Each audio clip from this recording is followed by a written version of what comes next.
बिस्मिल्लाहिर्रहमानिर्रहीम नाज़रीन, मैं गुलाम अली खान और आप देख रहे हैं चैनल 65 न्यूज़।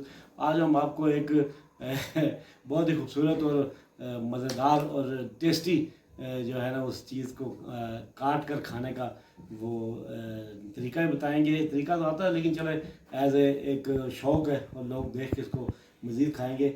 मेरी मुराद है ये आम का सीज़न शुरू हो गया है, तो ये आम बहुत ही मीठे और बड़े फ्रेश आम है। इसको हम अभी काटेंगे, छिलका उतारेंगे, छिलका उतार के काटेंगे। काटने के बाद फिर इसके पीस बनाएंगे और इसको फिर मज़े से खाएंगे। ठीक है, अभी आप देखें इसको।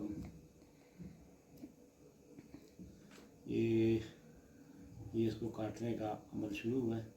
पहले इसका छिलका उतार रहे हैं हम। ठीक है, ये तो ये नाज़रीन देखिए, छिलका आपने उतार दिया है। अब इसको हम कट करेंगे। ये इस तरह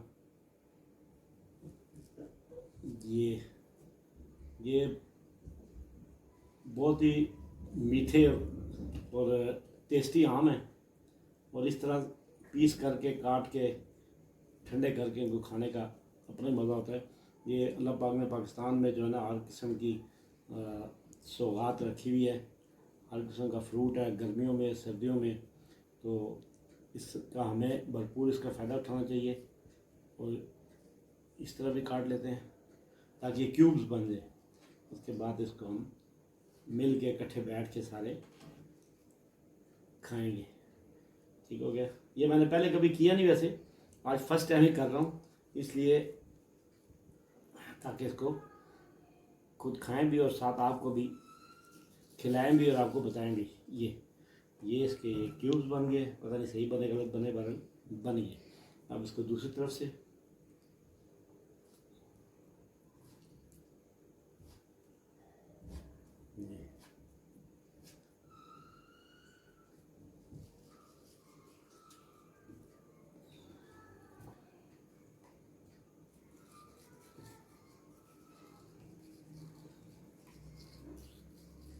मिल्क शेक भी इसका बड़ा अच्छा बनता है, लेकिन हम इसको इस तरह ही जो है ना वो क्यूब्स की सूरत में खाएंगे। आप लोग भी, गर्मी है, आम का सीज़न है, आजकल लोग जो है ना सैर तफरीह पे जाते हैं और ये आम साथ लेकर जाते हैं, वहाँ पे ठंडा करके दरियाओं में मुख्तलिफ जगह बैठ के इससे लुत्फ़ के। ये क्यूब्स बन गई हैं, जैसी भी बनी है, लेकिन आपको देख के मुंह में पानी आ रहा होगा, तो इसलिए मुझे भी मुंह में पानी आ रहा है। अब ये तकरीबन हो गया तैयार।